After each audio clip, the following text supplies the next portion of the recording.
3 days after they buried Attorney Pearson, his widow still hadn't opened the embroidery hoop.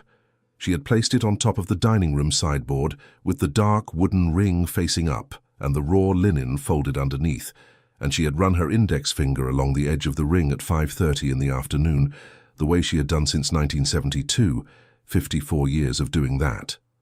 The finger knew the grain of the cedar better than her husband's face, but the linen she had not unfolded. She had no new thread. She had no new order. And for the first time in half a century, there was no tablecloth being made for anyone. It was April 19th, 2026. Mrs. Sarah Whitmore Hollings was 73 years old, and that afternoon, the sum of what she had in the bank was $209.03. She lived on Cumberland Street, in the hospital district, in a 2-story house with a rose-colored limestone facade that her husband had inherited from his mother in 1989. The house climbed up the cobblestone slope that led to the old mine. In the mornings you could hear the shift change siren of the new mine, down at the other end of town, and in the afternoons you could hear the bell of First Methodist Church up above, Eureka Springs, Arkansas, in May. It smells of cold damp with a hint of old coal, and she knew that with her body, had known it since she was 19 years old. But the house was no longer hers. The house was mortgaged down to the last penny. Her husband had mortgaged it in 2024 without telling her. 2024, 2 years before he died. Mortgaged to First National Bank of Fayetteville with a lien that covered 100% of the appraised value. She had found out on December 8th, 2025, exactly 1 month after the funeral, when the first letter from the bank arrived saying that the monthly payments had been overdue since October. That was in December. In January, the IRS letter came. In February came the letter from the accounting firm her husband had hired to manage what little was left of the law office, and which turned out to be one of the principal creditors. In March came the letter from attorney Howard Goodwin Patterson, the executor, summoning her to his office in Little Rock on Tuesday, April 19th, at 11 in the morning, to hand over to her, and I quote, the residual file of Attorney Pearson Sherwood, along with the documents that were not subject to lien or liquidation proceedings. Residual file, that's what the letter said. Mrs. Sarah had read that word 3 times in a row that afternoon in March, sitting in the same dining room chair, with her index finger on the edge of the wooden ring, and her small hazel eyes fixed on the word written in Arial 12. Residual. What's left over? What couldn't be collected? What nobody wanted?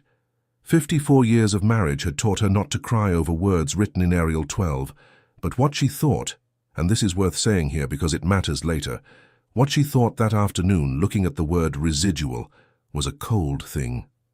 She thought, maybe what's left over is what had value from the beginning, and maybe that's why it was left over. She didn't say that to anyone. To no one. Not to the daughters either. Catherine, the older one, lived in Charleston since 2008 with a veterinarian husband and 3 teenage children, and called every other Sunday with the voice of, "When's your next doctor's appointment, Mum?" Felicity, the younger one, lived in London since 2012, teaching comparative literature at a private university, and married to a Londoner, a philology professor, and she sent WhatsApp messages on Wednesdays. "Good morning. Hope you're well. Love you." Both of them knew their father had died. Both had come to the funeral. Both had left on the 3rd day. Neither of them knew about the mortgage. Neither of them had asked about money, and Mrs. Sarah hadn't mentioned money because asking them would have meant telling them their father had left her with nothing. And the father, in the minds of the 2 daughters, was still Attorney Pearson Sherwood Hollings of the Sherwood Law Office on Main Street, a man of his word, an upright man, a small-town man who did everything right. To tell them their father had left her with nothing would have been to kill him a second time, and once by a husband is enough. So at 5:30 in the afternoon on April 19th, she still hadn't opened the embroidery hoop. She had the folder of the residual file on the table, tied with a thick yellow rubber band. Attorney Patterson had handed it to her that morning at his office on Capitol Avenue in Little Rock, in a manila envelope, legal size, with the words, Hollings 2026. Residual written in black marker on the upper right corner. Attorney Patterson was a 68-year-old man with a face of old tiredness, a light grey suit, and hands that trembled a little when he signed the receipts. He had received her with respect. He had called her Mrs. Whitmore. He had called her Mrs. Sarah. He had said several times during the hour and 20 minutes the meeting lasted that he had worked with Attorney Pearson since 1984, that they had been classmates at the University of Arkansas School of Law, that he was very sorry, that the practice of law sometimes overwhelmed all of them. That's what he said. The practice of law sometimes overwhelmed all of them. Mrs. Sarah nodded. She didn't speak much. She didn't ask for explanations. At 73 years old, you already know that the explanations partners give about what the husband did look an awful lot like the explanations sisters-in-law give about what the mother-in-law said. They're always versions that leave the speaker in better standing than they were at the start. The versions in those cases serve to settle the conscience of the one telling the story, not to inform the one listening. And she had learned that without anyone teaching her. She had learned it embroidering. When a woman embroiders tablecloths for 46 years, she learns to listen without answering. Embroidery is done with your head tilted and your ears clean. The rest gets filtered out. She took the envelope, signed the receipt, left the office at 12:35, took the Greyhound bus at 1:20 from the downtown terminal heading to Fayetteville, and from there, the smaller Ozark Trailways bus from Fayetteville to Eureka Springs that dropped her off in front of the farmer's market at 4:50 p.m. She climbed the cobblestone slope, walking slowly with the envelope pressed against the left side of her dark grey shawl, and she arrived at the house at 5:18.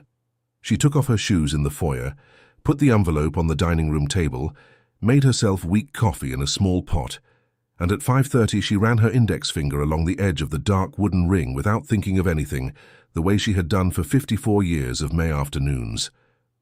5 minutes. That was all the ritual lasted that afternoon. Then she sat in front of the manila envelope and looked at it for a longer while. She didn't open it yet. The May light in Eureka Springs at 5:30 comes in through the windows facing the inner courtyard with an old yellow color like aged paper and rests on things without warming them. The light rested on the envelope and on the embroidery hoop and on Mrs. Sarah's hands, which were lying flat on the small green and white checkered tablecloth, with long fingers crossed with marked veins, hands that anyone who saw them would know were the hands of an old embroiderer. A single black streak remained at her right temple. The rest of her hair was completely white, gathered in a tight, low bun. Here, before we continue, something needs to be said. The widows of small-town professional men tend to inherit two things: debts and silences, almost always in that order. What is known in the small towns of the Ozarks and the Appalachians, and the widows know this better than anyone, though nobody asks them, is that a small-town professional man spends his whole life building a facade of financial respectability that is held up with small, invisible loans, favors collected late, and the dignity of a wife who sews and embroiders and prepares the dinners for the visiting attorneys, without ever asking where the money for the banquet comes from. That wife, when widowed, discovers the complete machinery in a matter of months. What took 4 decades to assemble comes apart in 4 certified letters. Mrs. Sarah had received 4 certified letters between December and March, and now at 5:30 on April 19th, she had a yellow manila envelope on the table, which was the 5th letter, the 5th, and according to Attorney Patterson, the last one. What's left over? The residual. She opened the envelope. Inside, ordered with a small metal clip on the upper left corner, there were 8 things. She counted them. She always counted them. 46 years of filing folders in her husband's law office had left her with the habit of counting everything that came out of an envelope before reading it. There were 8 things. 1. A cover letter signed by Attorney Patterson with the letterhead of his firm. 2, 3, 4. 3 receipts of overdue utility payments that Mrs. Sarah herself had already paid out of pocket between February and April. 5. A small red leather notebook unbound with pencil annotations in her husband's own handwriting, dated from 1994 to 2006, that looked like office accounts. 6. A paper folded in fourths with the letterhead of the Bureau of Indian Affairs from 1987, which was the receipt of a procedure her husband's office had handled for a Cherokee community in eastern Oklahoma.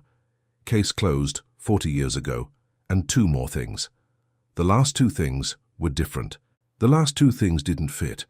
The first was a public deed with a notary's seal, 12-sheet sealed paper, bound with twine and the fire mark of the registered notary of Carroll County, Arkansas, dated March 27, 2007, 19 years back.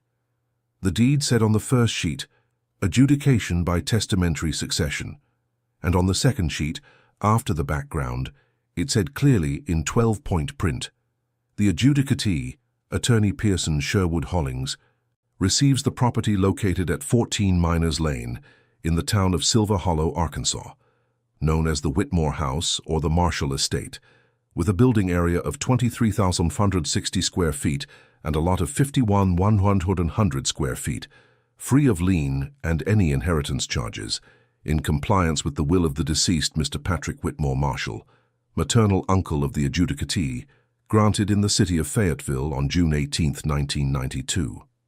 Mrs. Sarah read that once, read it again, read it a third time, and on the third reading she became very still. She didn't move her hands. She didn't lift her head. She didn't breathe differently. Big things when they arrive at a woman of 73 at 5:35 in the afternoon, seated in front of a table with a green and white checkered tablecloth, are not received with a shout. They are received with stillness, the stillness of the body. The body understands before the head does, and it stays still so as not to interfere with the understanding. The second thing that didn't fit was underneath the deed. It was an envelope. An onion skin envelope, old cream-colored, sealed with dark red wax. The wax had a small mark imprinted on it, a small crest with an M and a W crossed. The envelope was addressed in faded sepia ink, in a careful old-fashioned hand made with a fountain pen, with these exact words, "To whoever inherits this house." It had no return address. It was sealed. Mrs. Sarah held it with both hands. She ran her thumb over the wax. The wax was hard, intact, with no cracks, never having been opened. She calculated the age of the envelope by the color of the paper and the firmness of the wax. It was old. It was from before 2007. It was, and here Sarah narrowed her small hazel eyes, possibly from when Great-Uncle Patrick had written his will in 1992, or even before. The envelope had been delivered to Attorney Pearson as part of the estate in 2007. Attorney Pearson had never opened it. The envelope had spent 19 years sealed inside her husband's file, and the wax had not been touched. 19 years. Her husband had received a house, a big house, a mansion of more than 23,000 square feet of construction in Silver Hollow in March of 2007, and had never said anything to her, not a word, in 19 years. In 19 years of Sunday dinners, of trips to Fayetteville, of 4th of July celebrations, of birthdays for the daughters, of Christmases without Daniel, the middle child, the only son, dead of leukemia in April 2003, 18 years and 4 months old after a hospital stay, in all those 19 years, never a word. Sarah's mind started doing math while her hand held the envelope. Math of the body, not math of the head. March 2007. Daniel had been dead 4 years. Catherine had just left for Charleston with the veterinarian. Felicity was finishing her master's at the University of Arkansas and still lived in Eureka Springs. Her husband's office was at its peak, with 4 associates and a secretary and 2 important corporate clients from Fayetteville. The house on Cumberland Street had been freshly painted. The big tablecloth, the one for 14 guests for the Whitfield family, was halfway done. Her husband had said one March morning of 2007, she remembered now, because the head, when given the cue, recovers what was filed away in the back room. He had said one morning while tying his shoes by the door, "I'm going to Fayetteville, an old succession maternal uncle, small thing, 3 days," and he had gone for 3 days. He came back Friday afternoon with a bouquet of white gladiolas for her and a box of pralines from Fayetteville. And never again. Never again. 19 years. Mrs. Sarah set the envelope on the table. She put it on the left side of the embroidery hoop. On the right side of the hoop was the deed. On the left side of the hoop was the sealed envelope. And between the two things her husband had hidden from her for 19 years, was the dark wooden ring with the raw linen folded underneath, with no new thread, no order, no one to embroider for. The old yellow light of 6 p.m. rested on the three things, and for the first time in 5 months Mrs. Sarah said out loud, inside her own house, a complete sentence. Silver Hollow is 45 minutes away, that's what she said, to no one, to the empty dining room, to the embroidery hoop, to the walls papered in faded beige damask that her husband had had hung in 1991. Silver Hollow is 45 minutes away, and before Mrs. Sarah goes up to Silver Hollow, because she's going to go up, you're going to hear that in a little while, before the small green bus of the Ozark Trailways line, the Fayetteville to Silver Hollow route, drops her off at 11:07 in the morning on Thursday, June 11th, 2026, in front of a grey limestone mansion with a wrought iron gate from the 19th century, before the caretaker, Mr. Elliot Paget, opens the door saying, "Good morning, ma'am. How can I help you?" Before all of that, a small pause with you, the ones listening. If you've made it this far, thank you, I'm saying it straight. No frills, yes, just straight. If you've made it this far, it's because something called to you. Maybe you know a woman like this. Maybe it's you. I'm going to ask you 4 small things. Hit the like button down below so that more women like Mrs. Sarah can reach other women like you. Leave me in the comments the name of a woman you know who was married 40 or 50 years to a small-town professional man, and who never allowed herself to look critically at that marriage. Not a word. Not a single time.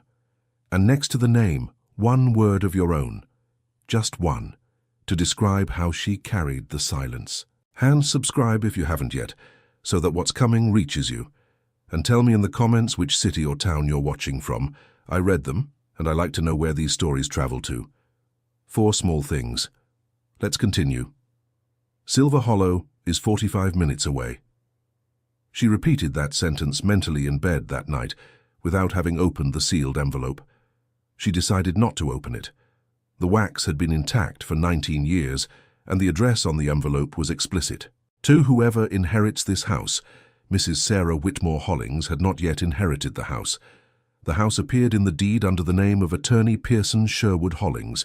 For her to inherit, the executor had to protocolize the transfer to the widow as universal heir, according to the husband's will, which had been in process since January, and that was still going to take maybe 2 more months. Until then, she was not the heir.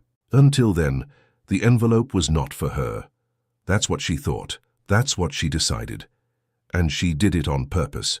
Because Mrs. Sarah, at 73 years old, after 46 years filing folders in her husband's office and 5 months receiving certified letters that took away one by one the things of her life, knew one thing that's worth saying here. Things sealed for a long time, when opened before their hour, answer with disorder. And she didn't need more disorder. She already had $209 in the bank, and a house mortgaged down to the last penny, and 2 daughters on other continents who didn't know, and a son dead 23 years ago. What she needed was order. The envelope would be opened when she was legally whoever inherits this house, not before. Until then, she had to go see it. She decided that the same night. But before Mrs. Sarah could take the small green bus of the Ozark Trailways line, she had to do something else. She had to ask for a loan. The bus ticket cost $3.60 round trip, and that wasn't the problem.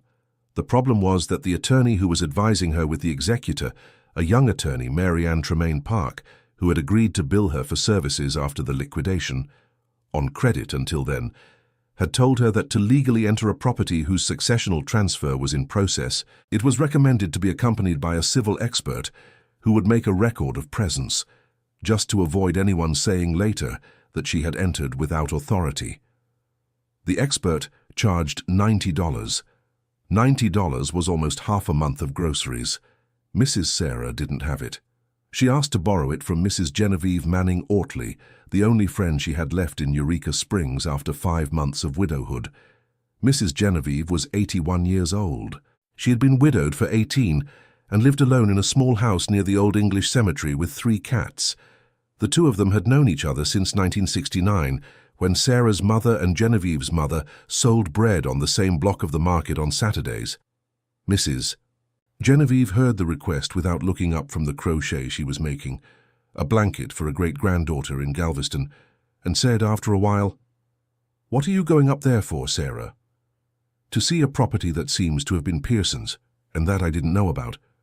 Mrs. Genevieve kept crocheting. And if it's nothing? If it's nothing, I come back the same day. And if it's something? Mrs. Sarah thought the answer. She thought it carefully, and she said, if it's something I don't know. Mrs. Genevieve crocheted 3 more stitches and said without taking her eyes off the crochet, I'll lend you 90. Pay me back when you can. If you never can, then never. Genevieve, don't tell me anything. Don't tell me anything, Sarah. I never swallowed Pearson, you know that. And the widows of men like that. Somebody walks alongside them. When my turn comes, which hopefully has already passed, but who knows, somebody will walk alongside me. It's the economy of old women. Mrs. Sarah received the $90 in $10 bills tied with a rubber band. She kissed Genevieve's forehead. She left. She went back to her house. That night she slept badly. The limestone houses of Eureka Springs in April are cold inside, even when the day has been mild. The heating had been off since January because the gas had run out, and she hadn't ordered more. She slept under 2 quilts and an old polyester comforter, and even so she felt the cold in her feet. That night in particular she heard the distant siren of the new mine's shift change 3 times, 1 at 1, 1 at 4, 1 at 6, and she heard twice the bark of a dog that didn't belong to anyone, down on the slope below. What you hear in a mortgaged house at night, when an older woman is lying alone with a small decision made and an unopened sealed envelope on the dining room table, is not the same as what you hear in just any house. You hear things differently. You hear the floorboards of the upper story. You hear the pendulum clock in the husband's study that she hadn't wound since December 8th, and that briefly, at some point in the small hours, struck a single small chime of leftover winding it shouldn't still have had. Sarah woke up fully at 5:18. She got up. She made coffee in the small kitchen, weak with a little cinnamon. She ate a saltine cracker. She got dressed in her dark grey shawl, her long black wool skirt, her low-heeled leather shoes worn at the edges, and a beige sweater that Felicity had knitted for her in 1999 when she still lived in Eureka Springs and was turning 14. By 7:10 she was already outside. She went down the cobblestone slope slowly, holding onto the wrought iron railing of Cumberland Street with the yellow manila envelope pressed against her left side. She arrived at the farmer's market at 7:37. She took the shuttle van to Fayetteville at 7:40.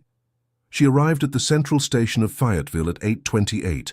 She took the small green Ozark Trailways bus at 9:10, heading to Silver Hollow, which climbed up to the mountains by the curving highway with red oaks and tall white pines on either side, and which in May on that highway was already starting to smell of the damp of cloud forest. It was Thursday, May 11th, 2026. The successional transfer of attorney Pearson Sherwood Hollings had been protocolized on Tuesday, May 9th. Mrs. Sarah was now legally whoever inherits this house. The sealed envelope was still on the dining room table in Eureka Springs. She hadn't brought it. She wanted to see the house first. At 11:07, the bus dropped her off in front of a grey limestone mansion with a wrought iron gate from the 19th century at 14 Miners Lane, right in the center of Silver Hollow, Arkansas. The street climbed. The house was in the upper part, leaning against the hillside with 3 visible floors and a 4th floor you could intuit from the chimneys. The main facade was 50 feet long. The windows of the 2nd floor were tall, with wrought iron balconies curved in the shape of ivy leaves, and the frames were of carved limestone with reliefs of leaves and flowers. The gate had 2 leaves, each one 8 feet tall. At the center of the gate, at eye level, was a small wrought iron crest, an M and a W crossed, the same crest as the wax of the envelope. Mrs. Sarah breathed once. She ran her index finger along the imaginary edge of the embroidery hoop, which wasn't there because she'd left it in Eureka Springs, but which the finger looked for on its own, the gesture of 54 years. Then she knocked the bronze door knocker, a closed hand the size of an adult man's hand with a thick ring, which hung from the left leaf. The bronze was cold and clean, no verdigris, which meant someone polished it. She knocked 3 times. Inside there were footsteps, bootsteps of someone who knew the house, who knew how many stairs there were and where the white oak floor creaked and where it didn't. Footsteps that came down a stone staircase, then a wooden staircase, then crossed a covered patio, then stepped on glazed terracotta tiles, then approached the gate. They took almost a minute. Mrs. Sarah counted the steps without counting them. The house was big, it was very big. The gate opened. On the other side was a man of 67 years, of medium height, with a worn brown felt hat, a blue and white checkered shirt, an old denim vest with multiple pockets, faded denim pants, miner's boots without polish, large hands with nails cut short, and knuckles swollen with arthritis. He had a thick grey-going-on white moustache and very light brown eyes, almost honey-coloured, with crossed wrinkles at the corners.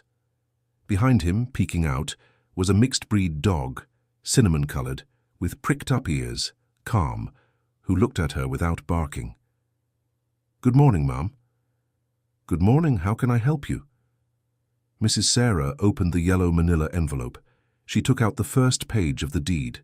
She unfolded it. She showed it to the man with both hands without giving it to him, at the height of his chest. "I've come to see the house." The man looked at the page. He looked at the notary's seal. He looked at the date. Then he looked at her. He looked at her completely, slowly, without hurry, with that way of looking that men have who have worked as caretakers their whole lives, who know that the look is the first thing that evaluates the newcomer. He looked at her shawl. He looked at the beige sweater knitted by the daughter. He looked at the crossed hands of the old embroiderer. He looked at her small hazel eyes.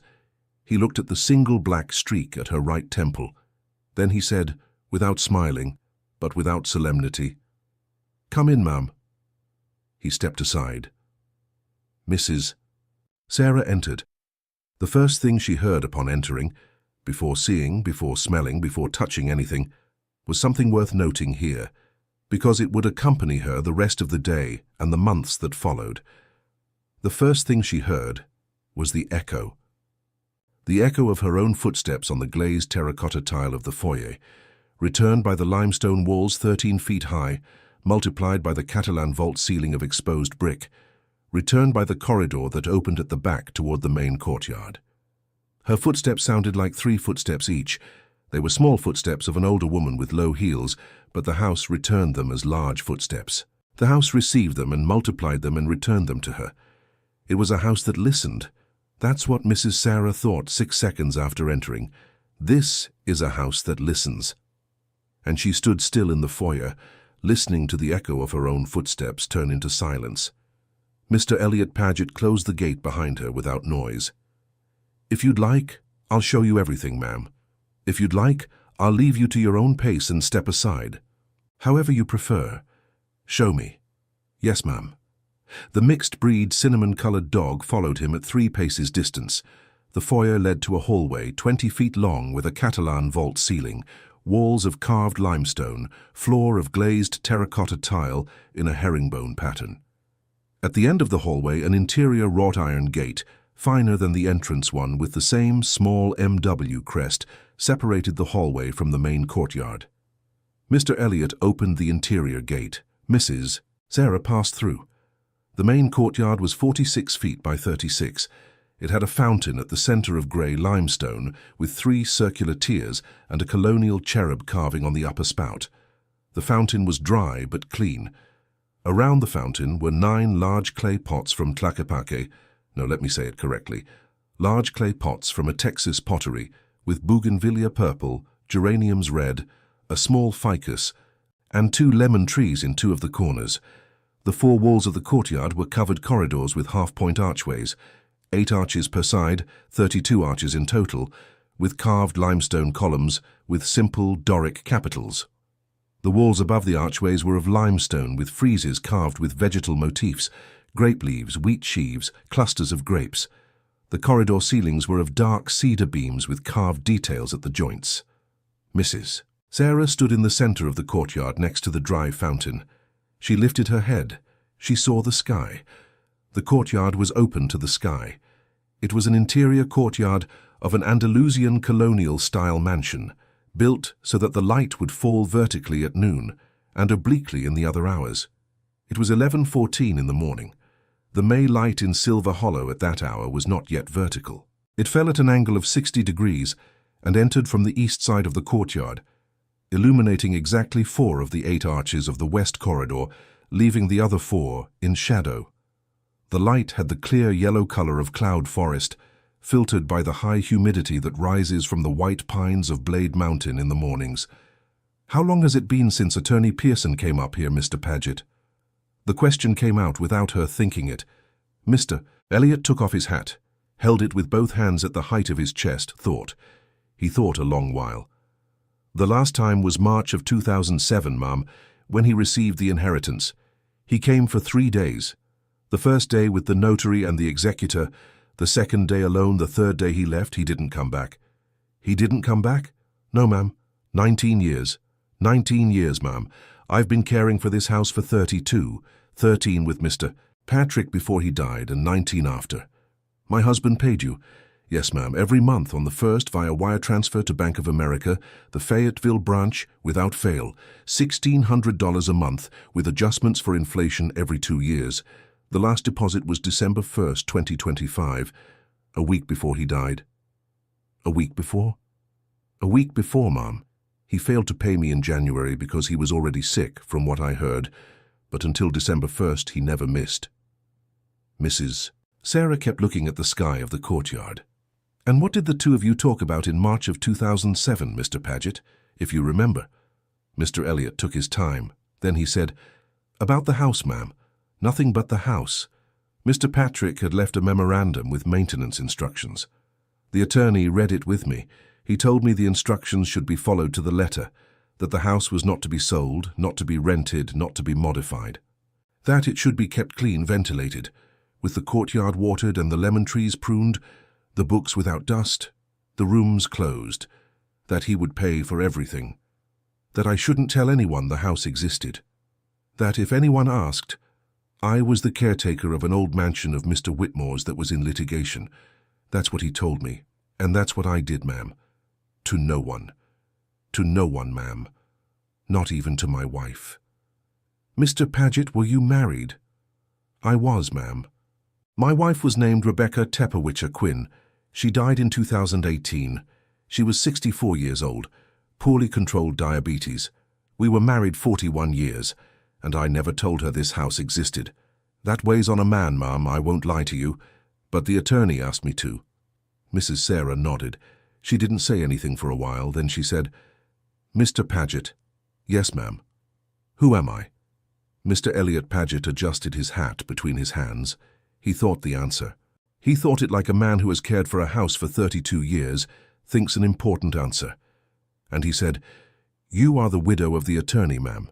And according to what Attorney Patterson told me last week by phone, the universal heir of Mr. Pearson. Which means, as I understand it, that this house has been yours since the day before yesterday." "Since the day before yesterday?" "Yes, ma'am. The day before yesterday they protocolized it in Fayetteville. I received the copy of the procedure yesterday morning by courier. And you were waiting for me." "I was waiting for someone, ma'am. I didn't know if it was you or Attorney Patterson or the attorney's daughters or the bank's lawyers. The house has to receive whoever corresponds. I open the gate to whoever arrives with a deed. I'm the one. You're the one, ma'am." Mrs. Sarah walked up to the fountain. She ran her index finger along the upper edge of limestone. The limestone was smooth, cold, with the specific sensation of 19th century carved stone from the Ozarks. The finger knew that texture without ever having touched it before, because it was the same texture as the walls of the tunnels of the old mine of Eureka Springs, where her father had worked as a blaster between 1959 and 1968. The limestone of the Ozark mining region, Fayetteville, Eureka Springs, Silver Hollow, has a particular texture. The daughters of the miners of the Ozarks and the Appalachians recognize it with their finger, even if they were born in the city. It's a knowing of the body. "Mr. Paget." "Yes, ma'am." "Show me the library first." "As you wish, ma'am. This way." And Mr. Elliot Paget led her, with the mixed-breed cinnamon dog following at 3 paces, through the north corridor of the main courtyard toward the west wing of the mansion. The library occupied the entire second floor of the west wing. It was a single hall, 80 feet long by 30 feet wide, with a cedar beam ceiling 20 feet high, walls of limestone clad in carved cedar wood up to 13 feet, and continuous dark cedar shelving carved into all four walls. The shelving went from floor to ceiling. There was a wrought iron rolling ladder with wheels to reach the high shelves, mounted on a circular rail that ran along the four walls. The floor was of waxed white oak. In the center of the hall was a long cedar table, 20 feet long, with 8 high-backed Queen Anne chairs and 2 bronze lamps with white opal glass shades. In the four corners were brown leather armchairs, worn, each one with a small side table with a bronze and glass floor lamp. The windows, 4 on the west side with a view of Blade Mountain, were tall, 10 feet, with wooden frames and beveled glass, and on the shelves were books, 4,200 volumes according to the registry. Mr. Elliot pulled from a drawer of the central table and handed to Mrs. Sarah without comment. 4,200. The registry was written by hand in a leather-bound notebook of brown leather, with sepia ink in 6 different types of handwriting throughout the years. The first entry was from 1873, the Soledades, Luis de Góngora, edition of Juan López de Vicuña, Madrid, 1623. Received as a wedding gift from Mr. Casimir Marshall Albright to his daughter Refuge Marshall Olvera on the occasion of her marriage to Mr. Philip Whitmore Aguilera. The last entry was from February 4, 2015. Dictionary of American Regionalisms, American Academy of Letters, Penguin Books, 2010. Acquired by Mr. Patrick Whitmore Marshall at the Square Bookstore in Oxford, Mississippi. Bound in green leather by special order at the Ramsey Bindery of Eureka Springs. But Mr. Patrick had died in 2006. Mrs. Sarah pointed at it. She pointed at the date of the last entry with her index finger. Mr. Paget. Yes, ma'am. Mr. Patrick died in 2006. Mr. Elliot nodded. Yes, ma'am. And this entry is from 2015. Yes, ma'am. Who wrote it? I did, ma'am. You? Yes, ma'am. Mr. Patrick taught me to write in the registry. He taught me the handwriting. He left instructions for me to continue the registry with the books that came after him. Every book that arrived, I would note it down. The instruction was his. I followed it. Who sent books after 2006? Mr. Elliot took off his hat again. Attorney Pearson, ma'am, your husband. He sent 1 or 2 books a year by courier from Little Rock or from Fayetteville, with instructions to catalogue them according to Mr. Patrick's system and archive them in the section that corresponded, until 2015. In 2015 it stopped. He didn't send any more. I didn't know why. I didn't ask. Mrs. Sarah looked at the registry. She closed it slowly. She placed it on the central table. She walked to the north wall of the library. She ran her index finger along the spines of the books of the second shelf at chest height. Spines of brown leather, red leather, green leather, marbled paper. The titles in faded gold. Mary Rowlandson, Cotton Mather, Washington Irving, Ralph Waldo Emerson, Frederick Douglass, Harriet Beecher Stowe, Mark Twain, Henry James, Edith Wharton, William Faulkner. The first half of 19th century American letters, complete in first editions. She did the math with the body, not with the head. 4,200 volumes. If each book in the section of American history of the 19th century was worth, on average, what she had read in a newspaper article from the New York Times last year about antique book auctions, between $700,000 and $15,000, the complete library, without counting the rare books of the 17th century, was worth more than 10 times the debt that attorney Pearson Sherwood Hollings had left on top of her when he died. 10 times. Maybe more. Mrs. Sarah pulled her finger away from the spine of the Frederick Douglass book. She turned around. She walked to the central table. She sat in one of the Queen Anne chairs. Mr. Elliot remained standing 10 feet away with his hat between his hands, waiting. The mixed-breed cinnamon dog lay down at the feet of Mrs. Sarah's chair without anyone asking him to.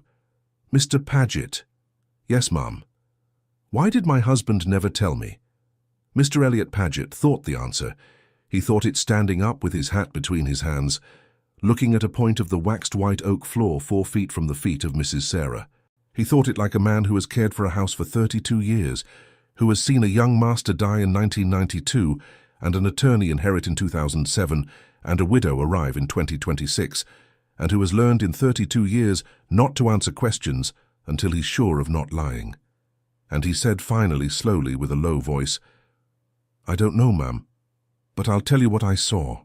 The attorney, the 3 times he came, the 3 days of March 2007, because afterward he never came back, the attorney cried twice in this library.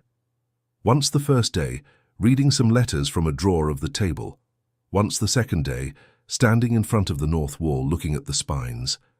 I saw him from afar from the corridor without intruding. He didn't tell me why he cried, but he cried twice. A man like that crying alone in a library of 4,000 books has a reason. I don't know what it was, but I'm telling you what I saw in case it helps, ma'am. Mrs. Sarah nodded without saying anything. She ran her index finger along the edge of the cedar table. The table was polished, cold, with the grain of the cedar carved in fine relief, barely perceptible to the touch. A grain from a tree cut in 1872 in the mountains of Arkansas. 54 years of embroidering tablecloths had left Mrs. Sarah Whitmore Hollings with an index finger that recognized good wood by touch, and this was good. "Mr. Paget." "Yes, ma'am." "Is there a desk in this house?" "Yes, ma'am." 3. One on the ground floor in Mr. Patrick's room, one on the second floor, in the principal bedroom, one in the east wing at the back in the small room which he called the night desk. Why was it called that? Because Mr. Patrick wrote there at night, ma'am. He didn't use the big one. He used the small one. He said that at night the big things get in the way. Mrs. Sarah nodded. "Take me to the night desk." Mr. Elliot Paget put on his hat.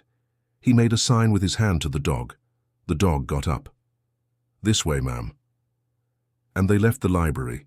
They crossed the north corridor. They went down to the main courtyard. They crossed to the east wing. They went up a small service staircase of 6 steps. They entered a narrow hallway with a low ceiling, and at the end of the hallway, Mr. Elliot opened a dark wooden door without varnish, with a worn bronze doorknob. Inside was a small room, 13 feet by 11.5, a north-facing window with a view of the service patio and the hillside behind, a mahogany desk of dark mahogany, 4 by 2 feet with a curved top, 2 drawers on the right and 1 long central drawer, a tan leather armchair of cured leather, dark brown with a high back, a Moorish bronze candelabrum on the desk with a paraffin candle already consumed to half, a small Navajo rug of garnet color faded under the chair, and on the floor against the wall, lined up perfectly, 4 cardboard boxes. Archive boxes of the folder type, cream-colored, with labels written by hand on the spine, in the same old fountain pen handwriting as the sealed envelope, in sepia ink. Mrs. Sarah read the 4 labels. Box 1, Family Correspondence 1873 to 1929. Box 2, Family Correspondence 1930 to 1971. Box 3, Family Correspondence 1972 to 2006. Box 4, Successional Documents and Pending Letters 1992 to 2015, 1972 to 2006, 1972. Mrs. Sarah approached Box 3. She knelt on the Navajo rug. Mr. Elliot stepped aside without saying anything and stood in the doorway of the hallway. The dog stayed with him. The light from the north window fell obliquely on Box 3, illuminating the label. 1972 was the year she had married attorney Pearson Sherwood Hollings in the First Methodist Church of Eureka Springs on a Saturday, July 15th, at 5 in the afternoon with 47 guests. 1972. She lifted the lid of Box 3. Inside, ordered with cardboard dividers by year, were 132 folders of onion skin paper with cotton ribbons of different colors. The first folder, the one on top, said on its tab, 1972 first semester, correspondence between Mr. Patrick Whitmore Marshall and the parents of the bride of nephew Pearson Whitmore Hollings, before and during the arrangement of the matrimonial commitment. Mrs. Sarah read the tab once. She read it again. She ran her index finger along the edge of the cardboard. The cardboard was thick, of good quality, antique. The folder was 1.5 inches thick. Inside there were, she calculated at sight, between 50 and 70 letters. 54 years and 2 months after her wedding, kneeling on the garnet-colored Navajo rug of the night desk of the Whitmore mansion of Silver Hollow, Mrs. Sarah Whitmore Hollings, widow of attorney Pearson Sherwood Hollings, and universal heir of 4,200 volumes and 23,460 square feet of 19th century limestone construction, knew, before reading the first letter, she knew with her body, before her head knew, that her marriage had not been what she had believed it had been. And she knew also that the word arrangement on the tab of a folder from 1972, written by the hand of a cultivated provincial gentleman of the 20th century, did not mean what brides of 1972 believed arranged things meant. It meant something else. The body knew that. The head took time. But the body, there on the Navajo rug of garnet color, already knew. Mrs. Sarah did not open the folder that morning. She closed box 3. She stood up slowly, holding onto the edge of the desk. She left the night desk with Mr. Elliot behind her. She went down the small service staircase. She crossed the main courtyard. She said before leaving through the interior gate, "Mr. Paget, I'll come back." "Whenever you wish, ma'am." "I'll come back next week, to read." "The house will be ready, ma'am. I have a room prepared in the north side wing, if you wish. It's a small room with a bed, a bathroom, and a desk. Mr. Patrick had it prepared for guests. It's clean." "How long has it been ready?" 19 years, ma'am. I clean it twice a month." "For whom?" Mr. Elliot Paget thought. "For whoever came, ma'am. Mr. Patrick left instructions that the house always have a room ready, in case someone arrived with a deed." Mrs. Sarah nodded. She left. She went down Miners Lane slowly, with the yellow manila envelope pressed against her side. She took the small green Ozark Trailways bus at 1:50. She arrived at Fayetteville at 2:37. She took the shuttle to Eureka Springs at 2:40. She arrived at the farmer's market at 3:18. She climbed the cobblestone slope slowly with her index finger grazing the wrought iron railing of Cumberland Street, and entered the mortgaged house of the hospital district at 3:44. She took off her shoes. She placed the yellow envelope on the dining room table next to the dark red wax envelope that had been closed for 19 years. She sat in her usual chair. At 5:30 sharp, without having eaten anything since the weak coffee of the morning, she ran her index finger along the edge of the dark wooden ring of the empty embroidery hoop. 5 minutes, the gesture of 54 years, and for the first time in 54 years while she did it, Mrs. Sarah Whitmore Hollings thought something worth writing down here, because it would matter later. She thought, the finger knows the ring better than the husband's face, and maybe the finger also knows things that the face never told it. Houses that listen keep listening, even when you've gone away from them. She would learn that later, but she learned it that night in bed at 2:16 in the morning, when she heard it for the first time, even though it was 45 minutes away, in Silver Hollow. She heard it clearly. The grey limestone house with the wrought iron gate and the crossed MW crest and the library of 4,200 volumes and the 4 boxes of family correspondence and a sealed envelope addressed to whoever inherits this house, closed with dark red wax since before 1992. She heard it breathe at night. She heard the cedar beams of the rafters creak. She heard it drip drops of humidity from the cloud forest in the limestone walls. She heard it. And she knew, because at 73 years old you know these things with your body, that the house was waiting for her, that it had been waiting for her for 19 years, and that the sealed envelope on top of the dining room table in Eureka Springs was also waiting for her. But the envelope was going to be opened at the night desk, not in Eureka Springs, in Silver Hollow. She decided that alone at 2:17 in the morning, without ever having thought it before, and at 2:18, when the head caught up with the body, Mrs. Sarah Whitmore Hollings closed her eyes in her cold bed of the hospital district of Eureka Springs and fell asleep for the first time in 5 months without hearing the pendulum clock of her husband's study. The clock had stopped completely. She would confirm it the next day, but that night asleep she already knew. And then on Monday, May 22nd, 2026, at 11:04 in the morning, Mrs. Sarah Whitmore Hollings, 73 years old, a single black streak at her right temple, long fingers crossed with marked veins, small hazel eyes, dark grey shawl, the sealed envelope of dark red wax finally tucked into the inner pocket of the shawl, got off the small green Ozark Trailways bus in front of the grey limestone mansion with the 19th century wrought iron gate at 14 Miners Lane, and knocked the bronze knocker with the closed hand 3 times. Mr. Elliot Paget opened the gate.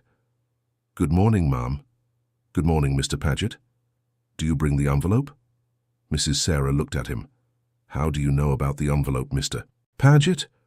"Mr. Patrick left instructions, ma'am, in 1992, that when the heir arrived with a red wax envelope in her pocket, I should open the gate without asking anything.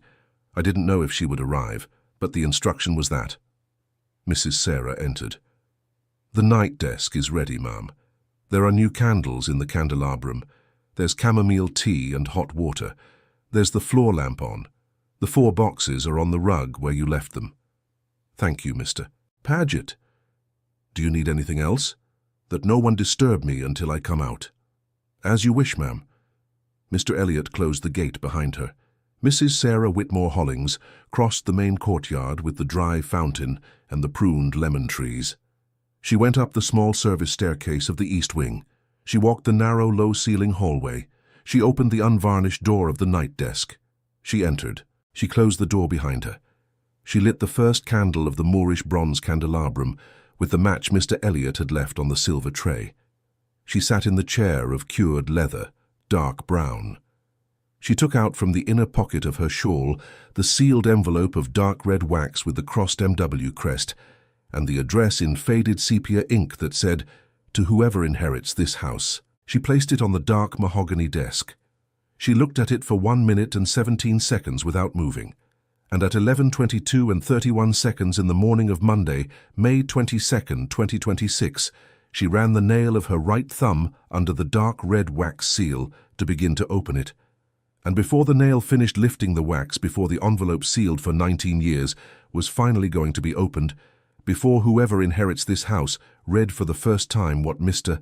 Patrick Whitmore Marshall had written to her since 1992, to someone he didn't yet know was going to be her, in the silence of the night desk, where there was no one but Mrs. Sarah and the candle and the 4 boxes and the bronze candelabrum, 36 feet below on the ground floor. In the foyer of glazed terracotta tile, there sounded the bell of the main entrance. The electric bell of 1923, bronze mechanism and original wiring, 5 descending notes, do, ti, la, sol, fi, that could be heard in the 4 wings of the mansion that Mr. Patrick had installed in 1923 when he inherited the mansion from his father, and that he had kept functioning with the previous caretaker, and then with Mr. Elliot Paget, for 103 years without ever failing. It rang once only. 5 notes. And it fell silent. Mrs. Sarah lifted the nail off the envelope. She didn't open it. She stayed very still. The candle of the candelabrum trembled once with the air that came in under the unvarnished door of the night desk and went still again. And below, in the foyer, the boot steps of Mr. Elliot Paget were heard, crossing slowly the glazed terracotta tile in the herringbone pattern toward the exterior gate to open it.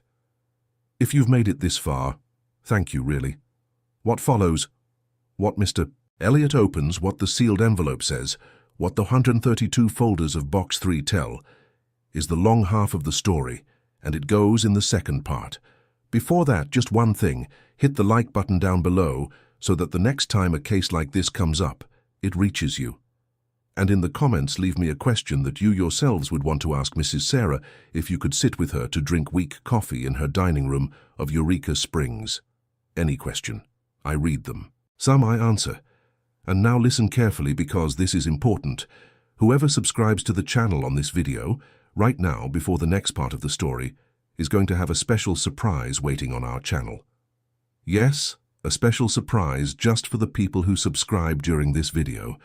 So if you haven't subscribed yet, hit that button now. It costs you nothing, it helps one woman keep going, and it gets you something special in return. I don't want you to miss it, and tell me in the comments which city or state you're watching from. I love seeing where these stories travel, that's it. Let's continue. Mr. Elliot Paget crossed the foyer of glazed terracotta tile in the herringbone pattern with the step of a 67-year-old man who knows the house inch by inch, who knows without thinking it where the tile is smoother and where a little rougher from the humidity of the last 4 days of fog. The mixed-breed cinnamon-colored dog followed him at 3 paces. Mr. Elliot reached the exterior gate, lifted the wrought iron lock on the left side, then the one on the right, and opened a single leaf. The left one, the one that always opened when a small visitor arrived, the one that didn't open when large courier shipments or a car arrived. On the other side was a woman, a young woman, 32, 33 years old, medium height tending toward short dark chestnut hair, gathered in a tight ponytail, thick rectangular black plastic frame glasses, an olive green waterproof jacket, a large green olive school backpack of fabric, denim pants, brown hiking boots, a hardcover notebook held between her hands pressed against her chest, an ID hanging from her neck on a red lanyard. The ID said something that Mr. Elliot, without glasses, couldn't make out from where he was standing. "Good morning. Good morning, miss. Is this the Whitmore mansion?" "This is it. I've come looking for Mr. Patrick Whitmore Marshall." Mr. Elliot Paget thought two things at the same time without it showing on his face. The first was that Mr. Patrick had been dead for 20 years and 5 months, and that it wasn't frequent for people to arrive looking for him after so much time. The second was that the question, asked like that, without hesitating, without stammering, without the awkwardness people have when they look for someone without knowing if they're still alive, was a strange question. "Mr. Patrick passed away in March of 2006, miss." The young woman nodded. "Yes, I know, I knew that. Sorry, I said it wrong. I've come to Mr. Patrick's house. I'm following a line of investigation for my doctoral dissertation. I'm a doctoral student in social history at the University of Arkansas. My name is Damaris Cortland Refuge. I'm working on private archives of mining families of the Ozarks of the 19th and early 20th centuries. Mr. Patrick Whitmore Marshall appears as the custodian of the Marshall Archive in a footnote of a book from 1987 by Dr. Robert Pasquale Salinger. They told me at the Historical Archive of Fayetteville that Mr. Patrick's house was here on Miners Lane. I know that probably I can't go in, but I wanted to ask if by chance someone knows what happened to the archive, if it's preserved, if it's in some institution. She interrupted herself. She looked at Mr. Elliot. She looked at him completely, slowly, as if evaluating whether the caretaker standing in front of her was the kind of man one could ask long questions to, or the kind of man one ought to ask short questions to. Mr. Elliot had the face that men have who care for houses for 32 years. It's a face that doesn't answer questions. It's a face that listens and afterward decides. "The house has an air, miss." "Yes." "The air is inside at this moment." "Yes." "I can't decide whether she'll see you or not." "No, of course." "I don't expect that." "If you wish, I'll ask her myself." The young woman hesitated. She pressed the hardcover notebook against her chest. The ID on the red lanyard moved, and Mr. Elliot could now make out, because the woman was closer, the letters: UA Graduate Program in History, Damaris Cortland Refuge, Doctoral Candidate, Class of 2024-2027. Mr. Elliot knew, without knowing why, that the woman was honest. There's a way of carrying a hardcover notebook pressed against the chest that honest people have, and another different way that people who come to take things have. This woman carried the notebook as if the notebook were heavier than it was. That in 32 years of opening gates, Mr. Elliot had learned to read. "Ask her," the woman said finally. "If she says no, I'll leave with respect. If she says yes, I'll come in. Whatever she decides. Come into the foyer, miss. I won't leave you outside while I ask. It's warmer in here." "Thank you." Mr. Elliot let her enter. The young woman took 3 steps in, stopped next to the foyer wall, beside the limestone bench with the raw wool cushion where Mr. Patrick in his later years used to sit waiting for the bread delivery men. Mr. Elliot closed the exterior gate behind her. He made a sign to the dog. The dog stayed with the woman without barking, without moving, simply accompanying her. "I'll be right back, miss. Don't move." "I won't move." Mr. Elliot crossed the foyer back the way he'd come, walked the Catalan vault corridor, entered the main courtyard, crossed it on the north side so as not to wet his feet on the water that had fallen on the central tile from the small rain of the early morning. He reached the east wing, climbed the 6 small service stairs, walked the narrow, low-ceiling hallway, and stood in front of the unvarnished door of the night desk. He knocked twice slowly with the knuckles of his middle finger. "Come in, Mr. Paget." Mr. Elliot entered. Mrs. Sarah Whitmore Hollings was still seated in the chair of cured leather, dark brown, behind the mahogany desk. The dark red wax envelope was on the desk, still closed, with the nail of Mrs. Sarah's right thumb resting barely a millimeter from the lower edge of the wax. The nail had not moved. The wax had not broken. The candle of the bronze candelabrum was still lit. The chamomile tea was untouched in the white ceramic cup. Mr. Elliot took off his hat. "Ma'am." "Who was it?" "A young woman, a Miss Damaris Cortland Refuge, 30-something years old, doctoral student in history at the University of Arkansas. She's come looking for Mr. Patrick's archive. She says it appears mentioned in a footnote of a book from 1987. Mrs. Sarah looked at Mr. Elliot. She lowered the nail of her thumb. She separated it from the envelope. "Mr. Paget." "Yes, ma'am." "Have you ever seen anyone like her come before?" "No, ma'am. In 32 years. No. Never. Never. And today she arrives." "Today she arrives, ma'am." "The day I opened the envelope." "The day you were going to open it, ma'am." Mrs. Sarah Whitmore Hollings ran the index finger of her right hand along the edge of the dark mahogany desk. She ran the finger slowly, a single time, from left to right. The mahogany was polished, cold, with the grain barely perceptible under the fingertip. The gesture of 54 years. The embroidery hoop was 45 minutes away, on top of the sideboard of the dining room of Eureka Springs. But the finger didn't need the ring. The finger remembered the ring and recognized any edge of good wood with the same information. That was what she had learned in these 11 days. That the gesture wasn't of the ring, the gesture was of the finger. And the finger went with her wherever she went. "Mr. Paget." "Yes, ma'am." "Bring her up." "Are you sure, ma'am?" "No, Mr. Paget, I'm not sure.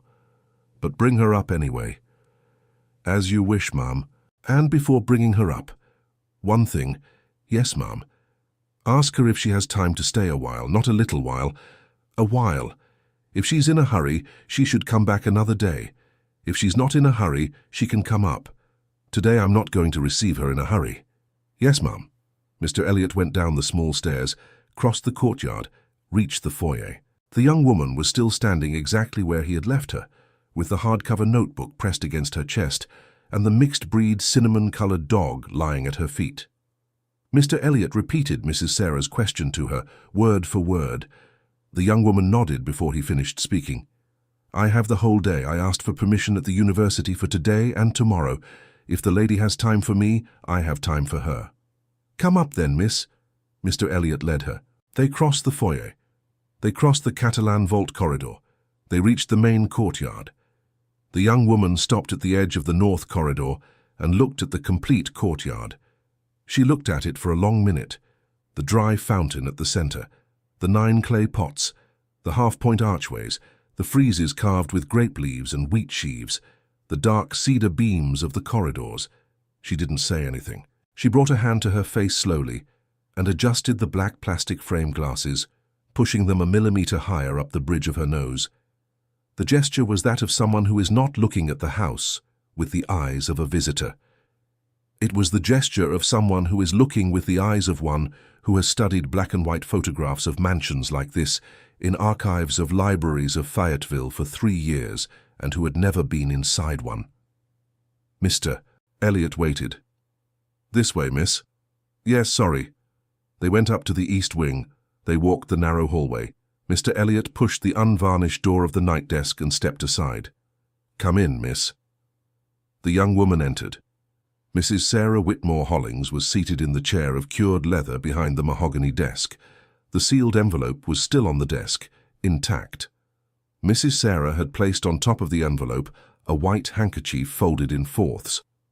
The handkerchief covered the dark red wax, not entirely, but enough so that the young woman upon entering wouldn't see it immediately.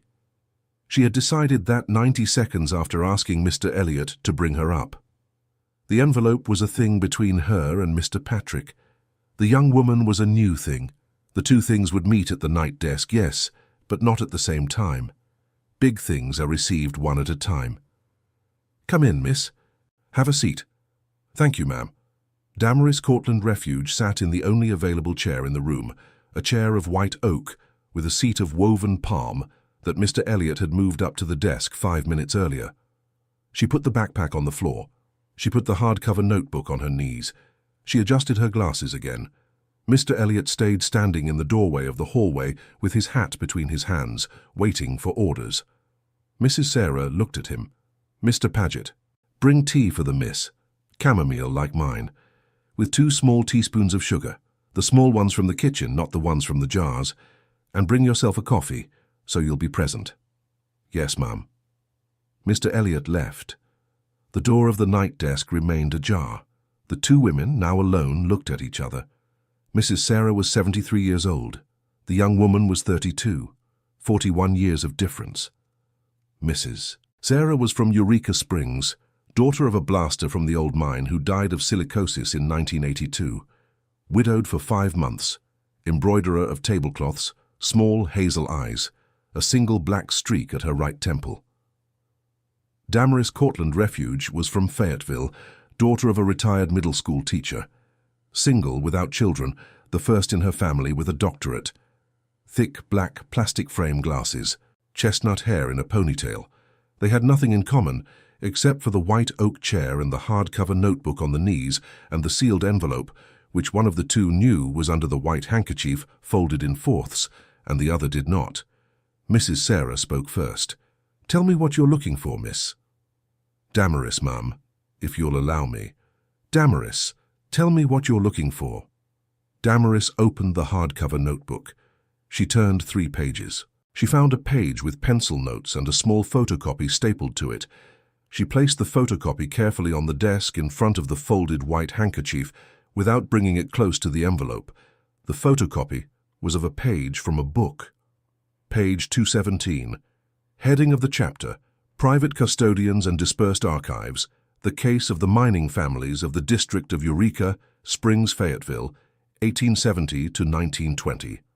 Author, Robert Pasquale Salinger. Publisher, University of Arkansas Press. Year 1987. Print run of 200 copies. And below, in the body of the text, a sentence underlined in pencil by Damaris.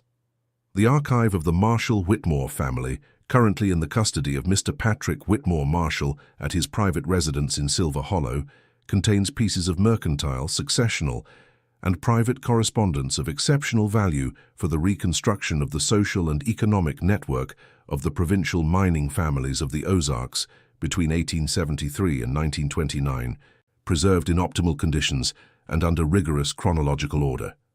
Mrs. Sarah read the underlined sentence. She read it twice. Then she looked at Damaris. "What are you looking for exactly in that archive, Damaris?" "Ma'am, my doctoral dissertation is titled Provincial Women and Strategic Marriages in the Mining Networks of the Ozarks, 1870 to 1950. I study how marriages were arranged between mine-owning families and urban professional families, how dowries were negotiated, how family debts were settled through matrimonial alliances, how the women of those marriages functioned as invisible financial bridges between estates. It's a topic with little documentation. The private letters of those arrangements are almost never preserved because the families burn them when the matriarchs die. That's why when I found the mention of the Marshall Whitmore archive in Pasquale Salinger's book, I came to verify if it still existed." Mrs. Sarah didn't move. She didn't breathe differently. She didn't move the hand that was resting on the folded white handkerchief on top of the sealed envelope. But inside, in the body, a small thing settled into place. It settled with that precision the body has when an external piece of data confirms an internal suspicion of the body. Box 3 from the floor of the night desk, the folder on top, the tab of thick cardboard, 1972, first semester. Correspondence between Mr. Patrick Whitmore Marshall and the parents of the bride of nephew Pearson Whitmore Hollings. Before and during the arrangement of the matrimonial commitment. Provincial Women and Strategic Marriages. Damaris Cortland Refuge had said 1870 to 1950. Box 3 went up to 2006. The folder of 1972 didn't enter the temporal range of Damaris's dissertation by 22 years of difference. It was later. But the mechanics that Damaris described, private letters, dowries, family debts settled through matrimonial alliances, women as invisible financial bridges, were the same mechanics. What changed was the decades. The same machinery, provincial, Ozark, another model, another layer, another century. The machinery was still provincial American Ozark. Mrs. Sarah breathed. A small breath. Then she said slowly, "Damaris, before we continue, one thing." "Yes, ma'am." "How many dissertations has Dr. Pasquale Salinger directed in these years?" "Dr. Pasquale passed away in 2018, ma'am. I work with his disciple, Dr. Abigail Trapham Sutton, who directs my dissertation. She knew Mr. Patrick in 1994. He let her consult the archive for a week. She told me he was an extraordinarily discreet man. That when saying goodbye, he told her the archive after his death would go to the university, or to whoever corresponded, according to how things settled. Those were the words my director wrote down in her notebook. She read them to me when she gave me the lead to come look. According to how things settled. Mrs. Sarah Whitmore Hollings closed her eyes a moment. She opened them. Mr. Elliot entered with a wooden tray. On the tray was a white ceramic cup with chamomile tea for Damaris, a green glazed clay cup with stovetop coffee for him, and a small glass of water for Mrs. Sarah, who already had tea. He set the things down carefully on the desk, avoiding the white handkerchief. He sat on the limestone bench in the corner, where Mr. Patrick in his later years used to sit reading letters at night. The mixed-breed cinnamon-colored dog lay down at his feet. Mrs. Sarah breathed again, a medium breath this time, and said, "Damaris, I am Mrs. Sarah Whitmore Hollings. I am the widow of attorney Pearson Sherwood Hollings. My husband was the nephew of Mr. Patrick Whitmore Marshall. My husband died on December 8th of last year. This house, according to the deed I received last Tuesday in Fayetteville, is now mine. I found out that this house existed exactly 11 days ago, reading the residual file that the executor handed me in Little Rock on May 19th. My husband never told me he had inherited this house. He inherited it in March 2007 and kept it closed and cared for during 19 years without telling anyone. I came the first time on June 11th. I saw the library. I saw the 4 boxes of family correspondence. I didn't open a single folder. Today I came to open something he also left me, something that wasn't really left to me, something that was left to whoever inherits this house. And it turns out that the heir is me, by accident more than by decision." Damaris listened. She didn't interrupt. When Mrs. Sarah finished speaking, she waited 3 long seconds and then said, "Mrs. Sarah, if you'll allow me, before continuing, a question. Tell me, when did you marry Attorney Pearson? July 15th, 1972. Damaris closed her eyes. She pressed her lips together once. Then she relaxed them. Then she opened her eyes again. She took a breath and said, looking at Mrs. Sarah in her small hazel eyes, 1972. Yes. My dissertation covers up to 1950. Yes. But the methodology covers the mechanics. The mechanics, ma'am, in provincial America didn't change much between 1950 and 1972. It changed a little, but not much. No. No. Damaris lowered her gaze. She fixed it on the photocopy of page 217 of the book from 1987 that was still on the desk. She ran her index finger along the underlined pencil mark she herself had made 2 years ago. Then she lifted her eyes again. "Mrs. Sarah, if you had told me you were married in 1948, I would tell you that my dissertation and your marriage are contemporary.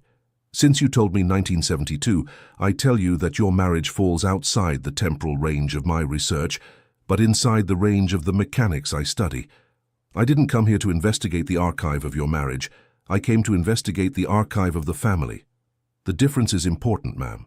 I didn't come to get into your personal life. I'm saying this clearly. If after hearing this you prefer me to leave, I'll leave. If you prefer that I stay to talk about the archives of the 19th century and nothing else, I'll stay, and we won't talk about Box 3. If you prefer something else, you tell me what, and I'll respect it." Mrs. Sarah Whitmore Hollings ran her index finger along the edge of the mahogany desk again, slowly, a single time. And she thought. She thought with the body first. The body said, "This woman doesn't come to take anything. This woman knows what it is to archive. This woman respects the temporal ranges she herself set. This woman says clearly what she comes to look for, and says clearly what she does not come to look for. This woman is named Damaris Cortland Refuge. She came by bus from Fayetteville at 8:30 in the morning. She arrived with a notebook pressed against her chest the way honest people carry notebooks. And she accepted, without fussing, staying for a while inside a foyer when an unknown caretaker asked her to wait. The head said afterward. The head said, "If I open boxes 1 and 2 to this woman, she will be able to reconstruct the Marshall Whitmore network of the 19th century. That is what she came to look for. Box 3 is mine. Box 4 has the successional documents. I can separate one thing from the other. I, who archived folders for 46 years in my husband's office without access to the content, can perfectly decide what opens and what doesn't. I know how to open a box without opening the other 3. And besides," the head said, "there's one more thing. This young woman is willing, with a doctorate involved, to read mercantile and successional correspondence from 1873 to 1929, archived chronologically and preserved in optimal conditions in a library of 4,200 volumes with a view of Blade Mountain, in a night desk where a cultivated provincial gentleman of the 20th century wrote letters and read books during 70 years without anyone outside knowing. And this house, after the envelope is opened, after Mrs. Sarah reads box 3, after Mrs. Sarah understands what she has to understand, is going to need someone to keep listening to it. Houses that listen need listeners. That was what Mrs. Sarah had learned at 2:16 in the morning of Thursday, May 11th. Damaris waited. Mr. Elliot waited. The dog breathed under the limestone bench. Mrs. Sarah Whitmore Hollings spoke. "Damaris." "Ma'am." "I'm going to propose something to you. Hear me out first. Then you decide." "Yes, ma'am." "This house has 4 boxes of family correspondence. The first 2 cover 1873 to 1971. The third covers 1972 to 2006. The fourth has successional documents and pending letters since 1992. I'll open to you boxes 1 and 2 for your dissertation, for your temporal range, for what you came to look for. Box 3 I won't open, neither will box 4. The 2 stay with me until I decide what to do with them. Does that work for you professionally?" Damaris nodded slowly. "That works for me perfectly, ma'am. Box 3, according to the range you tell me, falls outside my dissertation anyway. Box 4 also. With boxes 1 and 2, I have material for 3 dissertations, not 1. "Good. But I'm going to propose something else to you, ma'am, if you'll allow me." "Tell me." "The university has a program of custody of private archives with clauses. It allows the owner of the archive, or in this case the owner, to retain legal ownership of the archive, but deposit it physically in the library of the Center for Historical Research of the University of Arkansas, with clauses of restricted academic use without commercial reproduction, with the owner retaining the right to withdraw specific parts of the archive at any moment. I'm not proposing that to you now. I'm just telling you it exists, in case at some point it interests you. In the meantime, what I need for my dissertation can be done here inside, in this same room or in the library, with notebook and pencil, without taking anything out of the house, without photographing anything you don't authorize. I come the days you tell me, I work the hours you tell me, and if my presence makes you uncomfortable at any moment, I leave." Mrs. Sarah looked at her. She looked at her completely, slowly, the way Mr. Elliot Paget himself had looked at her the first time she crossed the gate 11 days ago. Damaris Cortland Refuge let herself be looked at. She rested both hands on the hardcover notebook on her knees, without moving, like a person accustomed to being evaluated in dissertation defenses, where a tribunal of 6 professors looks at her for an hour straight. Mrs. Sarah nodded. "That sounds good to me. Start next week if you can. Speak with Mr. Paget about the hours. There's tea and coffee and water here. The library is in the west wing, 2nd floor. I'll be here in the night desk reading my own things. We won't get in each other's way." "Thank you, Mum. One more thing." "Yes." Before you leave today, one thing I don't know if you could answer. Ask. Mrs. Sarah placed her index finger again on the white handkerchief folded in fourths on top of the sealed envelope. She left it there, resting, without moving it, and said, Damaris, in the provincial families of minds and professionals, when a marriage was arranged, you say arranged, who knew and who didn't? Damaris breathed. She adjusted her glasses, and she answered, like a doctoral candidate in social history who has read 872 academic articles on the subject and who knows the answer by heart, but who says it carefully because the person asking is not a committee member. She's a 73-year-old woman with a sealed envelope under a white handkerchief. In the classic mechanics, the parents of both sides knew. Single uncles with money, older brothers, and sometimes the trusted ministers. The brides almost never. The grooms, sometimes yes, sometimes no. In general, the grooms knew what was convenient for them to know. Whether the dowry was coming, whether the expected inheritance was certain, whether the profession placed them in the network. What the grooms didn't know was usually why exactly their parents had chosen that bride and not another, and what specific debts were cancelled with the wedding. The brides, as in general, knew nothing. They knew they were going to marry a young man from such and such family on such and such date, and that the family of the young man was good. That's what they knew. And when, in general, did the brides find out? Almost never, almost never.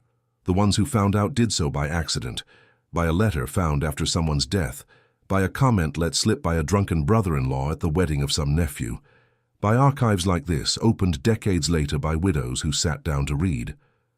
Mrs. Sarah nodded. Damaris. Ma'am. I'll see you next week. Wednesday at 9 in the morning. Mr. Paget will open the gate for you. The library will be ready, I'll be here. Yes, ma'am, thank you. Thank you, Damaris. Ma'am, tell me. I don't know what's under that handkerchief, and I don't want to know. But I'll tell you one thing before I leave.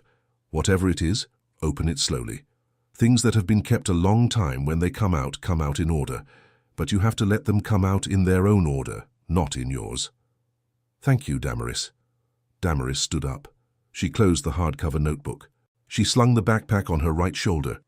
Mr. Elliot stood up from the limestone bench and accompanied her with his hat between his hands to the exit.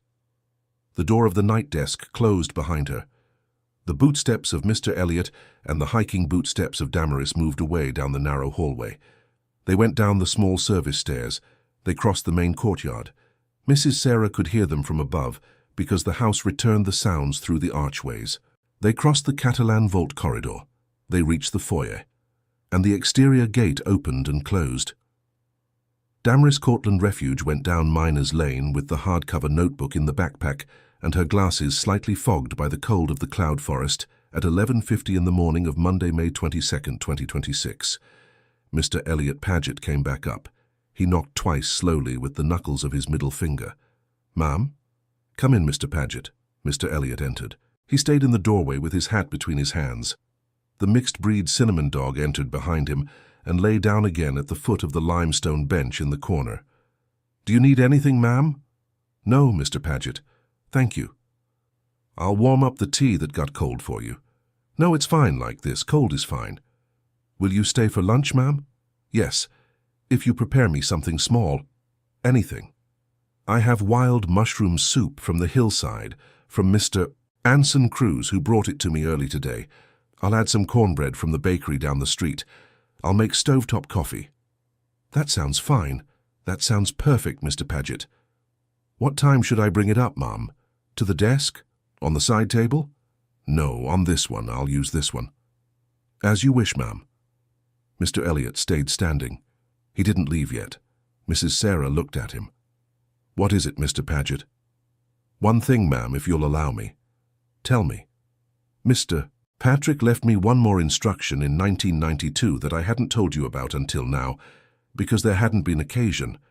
But today, the young woman arrived, and as I see it, today is the day that the thing he told me applies. Mrs. Sarah took her finger off the handkerchief. Tell me, Mr. Paget. Mr. Elliot Paget adjusted his hat between his hands. Mr. Patrick told me, ma'am, that the day a young woman arrived with a hardcover notebook asking about the archive, and the day the heir arrived with a red wax envelope in her pocket, if that day was the same day, I should tell the heir, before she opened the envelope, one single thing, one word. The word is this: Mr. Patrick left instructions that the envelope not be read alone, that it be read accompanied. Not by me, ma'am, I'm the caretaker.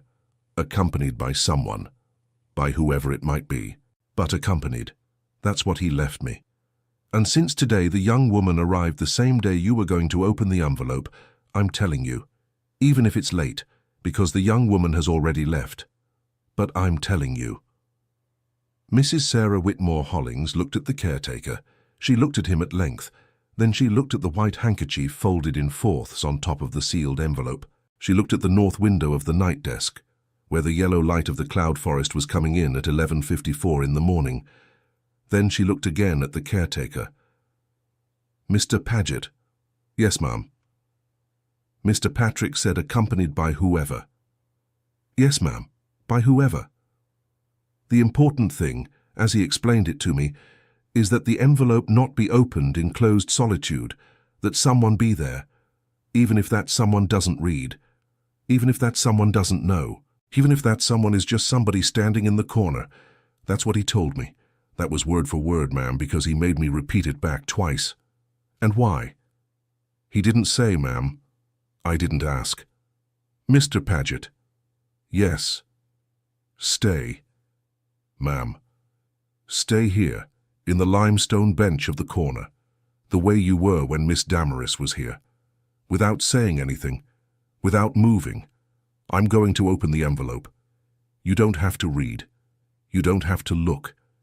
If you want, close your eyes. But stay inside. Mr. Elliot Paget stayed standing a second more. Then he took his hat off completely. He placed it on the limestone bench. He sat next to the hat. The mixed-breed cinnamon-colored dog settled at his feet, with his muzzle resting on the left boot. Mr. Elliot crossed his hands over his knees. He closed his eyes, and not completely. He half closed them, like a man who stays present without intruding. Here I am, ma'am. Mrs. Sarah Whitmore Hollings lifted the white handkerchief folded in fourths. She folded it again, now in eighths.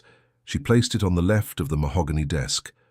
The sealed envelope, onion skin paper, cream-colored old, with the crossed M.W. crest in dark red wax and the address in faded sepia ink that said, "To whoever inherits this house," remained alone on top of the mahogany. Mrs. Sarah brought the Moorish bronze candelabrum closer. The new paraffin candle burned with a still yellow flame. She brought it close to the envelope, not to warm the wax. The wax was already without defense. The wax had 34 years of natural aging and would open with the pressure of a nail without need of heat. She brought it close for better light over the paper when she read. She ran the nail of her right thumb under the dark red wax seal. Slowly. The wax came away in a single piece with a small, dry crack, clean, the way old things crack when they finally break without resisting. The piece of wax stayed adhered to the envelope on one side. Mrs. Sarah left it that way, without finishing detaching it, because the wax was part of the envelope and you don't throw it away. Old things open without throwing parts away. She lifted the flap. Inside were 4 sheets of onion skin paper, cream-colored, darker than the envelope, slightly yellowed at the edges, with the fiber of the paper still firm. The 4 sheets were folded in 3 horizontal folds, folded with the precision men fold paper who know how to fold paper. Each sheet, when unfolded, showed in the upper left corner a small embossed letterhead in dry relief without ink, the M and the W crossed, and below in sepia ink, the date and place. The first sheet said in sepia ink, in careful old-fashioned handwriting with a fountain pen, in the upper right corner, Silver Hollow, Arkansas, June 17th, 1992. 1 day before the will. Mrs. Sarah Whitmore Hollings adjusted the reading glasses she had put on the second trip from Eureka Springs. The close-up ones, the small ones, the tortoise-shell frames, bought in 1989, which now slid down to the tip of her nose because her nose had changed in 37 years, and she began to read, and she read. At 11:57 in the morning of Monday, May 22, 2026, with the candle of the Moorish bronze candelabrum lit in a still yellow flame, with Mr. Elliot Paget seated on the limestone bench in the corner, with eyes half closed without intruding, with the mixed-breed cinnamon dog lying at the caretaker's feet, with the yellow light of the cloud forest entering obliquely through the north window, Mrs. Sarah began to read the letter that Mr. Patrick Whitmore Marshall had written to whoever inherited this house 34 years earlier, exactly 1 day before signing his will in Fayetteville. The letter began like this: "To whoever inherits this house, if you are reading this, 2 things are certain. I am dead, and my nephew Pearson Whitmore Hollings is also. If it were he who were reading, this letter would not exist. I would have given it to him by hand in March 2007, or whenever he received the inheritance, along with the verbal instructions about the house. I would have burned it afterward. But you are not Pearson. If you are reading this letter, it is because Pearson kept it sealed his whole life, and at his death it passed to you. That means Pearson decided at some moment between March 2007 and the day of his death not to open this envelope. That decision of his I respect, and of you, whoever you are. I now ask you to respect the decision that I am going to explain to you below, which is not Pearson's, it is mine, and which applies from the moment you finish reading this letter until the day you die or decide otherwise. This letter has 4 sheets. Read them in order, don't skip. The first sheet is to introduce myself. The second is to explain the house. The third is to explain the family. And the fourth is to explain what I ask of you. My complete name is Patrick Whitmore Marshall. I was born in this same house on March 4th, 1924, only son of Mr. Philip Whitmore Aguilera, lawyer for the Eureka Springs Mining Company, and Mrs. Refuge Marshall Olvera, only daughter of Mr. Casimir Marshall Albright, owner of the Diligence Mine and of 3 more mines in the mountains. My mother died of typhoid fever in 1929 when I was 5 years old.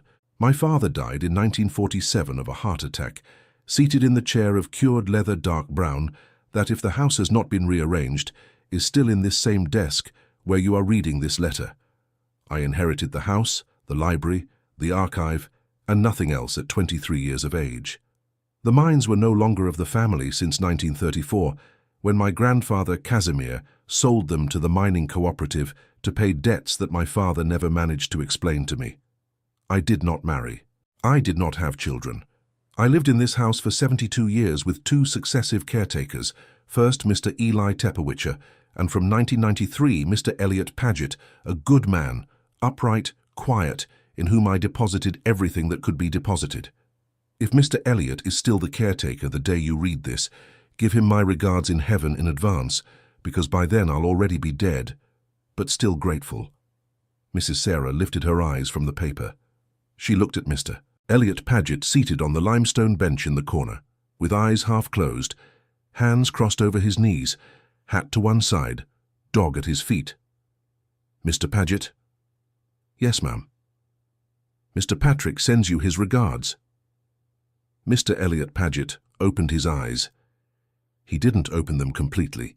He opened them halfway, like a man who doesn't surprise easily, because he has cared for a house for 32 years and has seen the young master die, and the attorney inherit, and the widow arrive, and the doctoral candidate arrive on the same day, and who knows that houses that listen also send messages.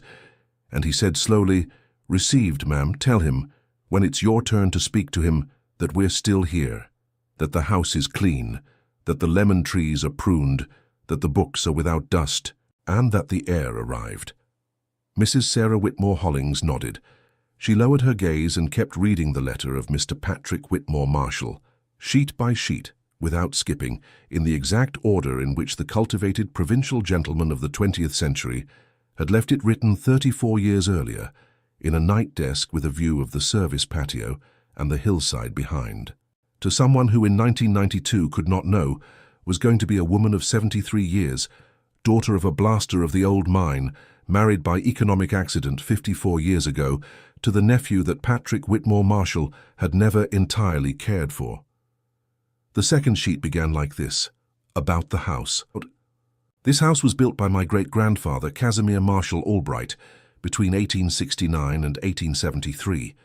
with material extracted from the quarry of Blade Mountain, cut by hand by Oklahoma quarrymen, contracted with permission from the then governor of the state, and assembled by a New England master builder whom my great-grandfather brought from Massachusetts specifically for this commission. The house, in the strict patrimonial sense, is worth more for what it contains than for what it is.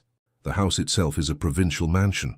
The library, the stonework, the white oak floors, the cedar beams, the fountain, the MW crest, those are fine things, yes, but not extraordinary for their time. What is extraordinary is the archive. The Marshall Whitmore Archive covers a century and a half of the mining network of the district of Eureka Springs, Fayetteville, and contains pieces of correspondence that, if well preserved, would be an irreplaceable primary source for any serious historian of American mining, of provincial family networks of the 19th and 20th centuries, and of the social economy of the women who sustained those marriages without knowing what they sustained. This last is what matters most to me and what should matter most to you, whoever you are. I'll explain why in the third sheet. Mrs. Sarah breathed slowly. She passed to the third sheet without lifting her gaze. Mr. Elliot stayed quiet in the corner. The dog stayed quiet at the caretaker's feet. The candle of the Moorish bronze candelabrum stayed still. The yellow light of the cloud forest entered one more degree of verticality through the north window because it was already 12:02 p.m. on Monday, May 22nd, and the May sun in Silver Hollow at that hour starts to fall straight on the patios and the hillsides and the houses that listen. And Mrs. Sarah Whitmore Hollings read the third sheet. About the family. My mother, Mrs. Refuge Marshall Olvera, married my father, Mr. Philip Whitmore Aguilera, in 1922 by arrangement between grandfather Casimir and the Whitmores of Fayetteville. My mother was 18 years old, my father 31. My mother's dowry included this house, the furniture, the library as it stood in 1922, and a minority share in the diligence mine that was later lost. My mother never read the letters that were exchanged between grandfather Casimir and the parents of Mr. Philip in the months before their wedding. Those letters are in Box 1 of the archive, folder 1921 and 1922, without lock. Whoever reads them will understand that my mother was married to cancel a mercantile debt of Mr. Philip with grandfather Casimir, of an amount equivalent to 35,000 silver dollars of 1921. My mother never knew. She died at 24 years of age, believing my father had chosen her out of love at first sight at a church social of the First Methodist Church of Eureka Springs. My father, as far as I was able to reconstruct after his death, did love her. He loved her truly. But the debt existed, and the wedding was what it was. And my mother never knew. I knew at 27 years of age in 1951 reading the boxes, and since that day the house has had a particular weight for me. It is not a weight of rage, it is a weight of knowing. My mother carried something without knowing she was carrying it. I carry the weight of knowing it. My nephew Pearson Whitmore Hollings, son of my only half-sister, Eulalie Whitmore Marshall of Hollings, who was born of a second marriage of my father that lasted 3 years, received this house in my will for a single reason. He was the only living relative with legal right to receive it, and with my relative trust not to misuse it. I did not love Pearson. I knew him little. I saw him grow up from afar. He was a cold boy, ambitious, efficient, calculating, with a tendency toward provincial respectability. He lacked the tenderness my mother had, but he had the institutional loyalty of small-town professional men, and in matters of patrimonial custody, that is what is needed. I asked him to take care of the house and not to sell it, not to rent it, not to reveal it. I trusted he would comply. When you read this, you will know if he complied or not. But there is one thing Pearson did not know. Pearson married in 1972 a young woman from Eureka Springs, daughter of a blaster killed in an explosion of the old mine, named Sarah Whitmore Hollings. I did not attend the wedding, nor did my sister Eulalie, Pearson's mother, invite me. The relations between Eulalie and me were not good, but I learned of the wedding 2 years later, in 1974, by a letter sent to me by Pearson's father, my brother-in-law, Mr. Stephen Hollings Oliver, now dead, asking me for a loan. In that letter, my brother-in-law Stephen explained to me that Pearson's wedding to the daughter of the dead blaster had been arranged to cancel an economic debt between Mr. Stephen and the Whitmores, and that the bride, Sarah, knew nothing. The bride believed that Pearson had fallen in love with her at a church social of the parish in 1971. Mr. Stephen wrote it to me clearly. The girl doesn't know, nor is she going to know, nor is it convenient for her to know. I lent the money to Mr. Stephen. The letter from Mr. Stephen is in Box 3 of the archive, folder 1974, red divider, second letter. Read it. It is called Letter from Stephen Hollings Oliver to Patrick Whitmore Marshall, March 18, 1974. Subject: Request for loan and family explanation. To whoever inherits this house, if you are Pearson, this third sheet should not exist for you because I would have told you in person in March 2007 and I would have given it to you open. But since you decided to leave the envelope sealed, and since now you are not Pearson, but whoever you are, I am going to ask you to comply with a single thing, which is in the fourth sheet. Patrick Whitmore Marshall. Mrs. Sarah Whitmore Hollings lifted her eyes from the paper. She didn't move them toward Mr. Elliot. She didn't move them toward the dog. She didn't move them toward the north window. She fixed them on a point of the limestone wall in front of her, at the height of the small framed portraits of the Whitmore ancestors that hung in a line at 5 feet 7 inches from the floor on the interior side wall of the night desk. There were the oval portraits, sepia, black and white, of 3 generations. Casimir Marshall Albright, 1845-1929. Refuge Marshall Olvera, 1904-1929. Philip Whitmore Aguilera, 1893-1947. Patrick Whitmore Marshall, 1924-2006. 4 portraits, 4 faces, 4 ovals, and a 5th empty frame at the end of the line, with glass in place, without a photograph inside. The 5th frame. Mrs. Sarah had seen it on her first visit on June 11th. She hadn't asked Mr. Elliot anything. She had thought it was a frame that was waiting for someone. Now, with the 3rd sheet of Mr. Patrick's letter in her left hand, she knew whose frame it was. The frame was waiting for the heir, whoever it was. Mrs. Sarah Whitmore Hollings, daughter of Anson Whitmore Tepperwitcher, blaster of the old mine, killed in an explosion in 1968. The heir had a face now. The face was hers. Mrs. Sarah's body breathed once, a slow, medium breath, without tremor. The head didn't tremble. The hands didn't tremble. The index finger of the right hand was resting flat on the mahogany table without moving. 54 years of embroidering tablecloths had taught the body not to tremble when it received big information. The body stays still. The head receives. The information settles where it has to settle, that's all. But the information this time was of a particular class. The information this time was not telling Mrs. Sarah something she had already suspected. It was confirming it, yes, but it was confirming it from an angle Mrs. Sarah had not considered. Mrs. Sarah had arrived at the night desk that morning of Monday, May 22nd, suspecting that her marriage to attorney Pearson Sherwood Hollings had been a marriage arranged by the 2 families. That she had already suspected. The folder of 1972 in Box 3 had suggested it. What Mrs. Sarah had not considered was that the arrangement had not been to exchange mutual advantages in plan of equilibrium, but to cancel a concrete economic debt of her own father with the Hollings family, and that her marriage, therefore, had been the payment of that debt in the body of the daughter. That was what was written on the 3rd sheet. Her father, Anson Whitmore Tepperwitcher, blaster of the old mine, killed in an explosion on February 15, 1968, owed money to the Hollings-Oliver family. The Hollings-Oliver family in 1972 accepted that the debt be cancelled with the marriage of Sarah, only daughter of the dead blaster, with Pearson, only son of Mr. Stephen. The bride was 19 years old. She was finishing Knight High School. She worked as a counter clerk at the Hope Stationery Store on Spring Street in Eureka Springs.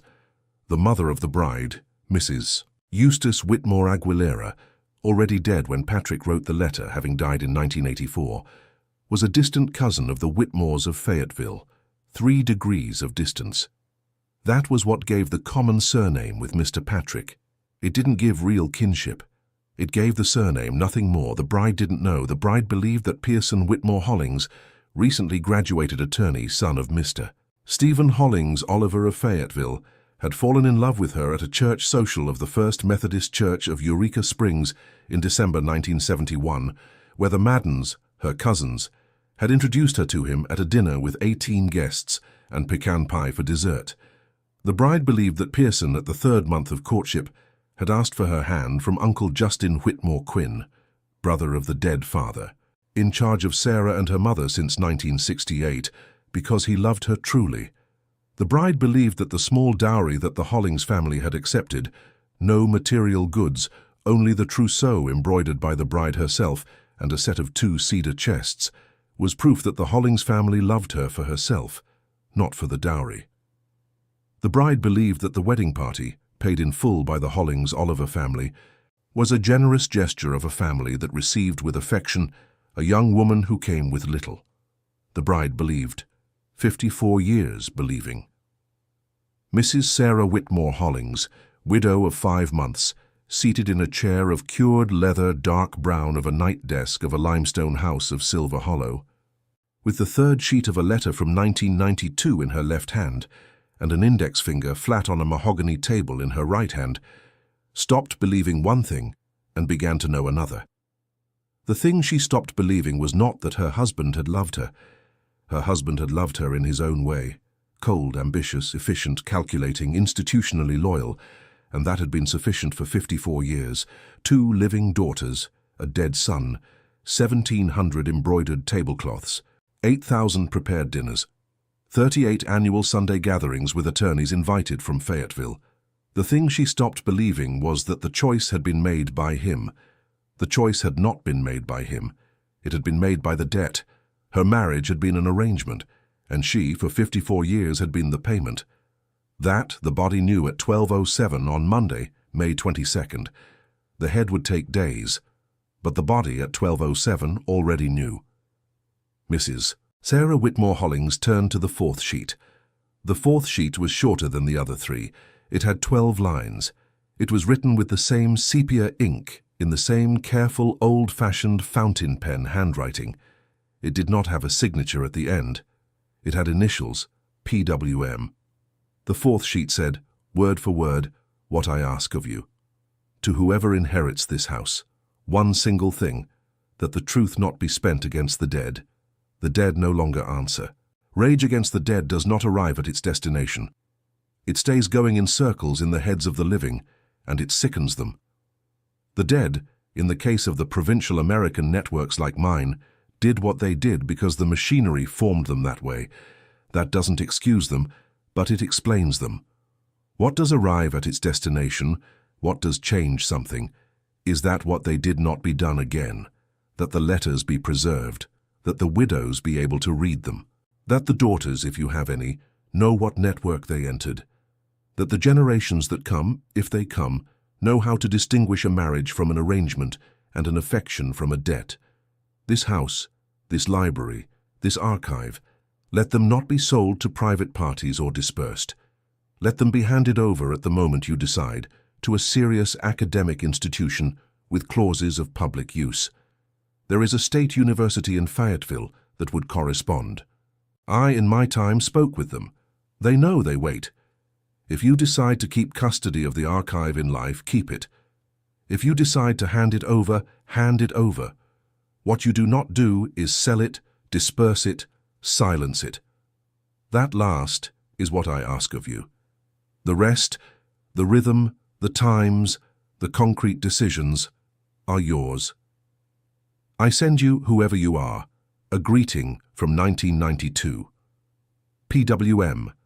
Mrs. Sarah Whitmore Hollings folded the 4th sheet. She folded it carefully in the same 3 horizontal folds it had been folded in when it came out of the envelope. She folded the other 3 sheets too, in inverse order, the 3rd first, then the 2nd, then the 1st, and put them back into the onion skin envelope with the piece of dark red wax still adhered to one side. She placed the envelope very carefully to the left of the mahogany desk. She ran her index finger along the right edge of the table once, slowly. The gesture of 54 years. Then she looked at Mr. Elliot Paget, who was still seated on the limestone bench of the corner with eyes half closed, hands crossed over his knees, hat to one side, mixed-breed cinnamon-colored dog at his feet, with his muzzle resting on his left boot, and she said with a low voice without tremor, "Mr. Paget." "Yes, ma'am." "Can you hear me well?" "I can hear you well, ma'am. I'm going to read one more letter today. One single more. After that, I'll stop. I'm not going to read the boxes, not today, not tomorrow, not next week. I'm going to take my time. But today I want to read just one more, the letter from the father of Attorney Pearson to Mr. Patrick. 1974, March. Red divider, second letter. Bring it to me from box 3. Right now, ma'am. Without opening anything else. That one alone. That one alone, ma'am. Mr. Elliot Paget stood up from the limestone bench, adjusted his hat, knelt on the garnet-faded Navajo rug in front of box 3. He lifted the lid carefully. He took out the first folder, 1972, first semester, that Mrs. Sarah had not opened on June 11th, and left it intact to one side without touching it. He took out the second folder, 1972, second semester, also left intact. He took out the third folder, 1973, intact. He took out the fourth folder, 1974, which had the red divider. He opened it by the red divider. Inside were 6 letters. The second letter had a small letterhead, Hollings, Oliver and Associates Law Office, 22 Doria Street, Fayetteville, Arkansas, March 18, 1974. Addressed on the envelope to Mr. Patrick Whitmore Marshall, Silver Hollow. Mr. Elliot Paget extracted the second letter from the folder without touching the other 5. He closed the folder. He returned it to box 3 in its place.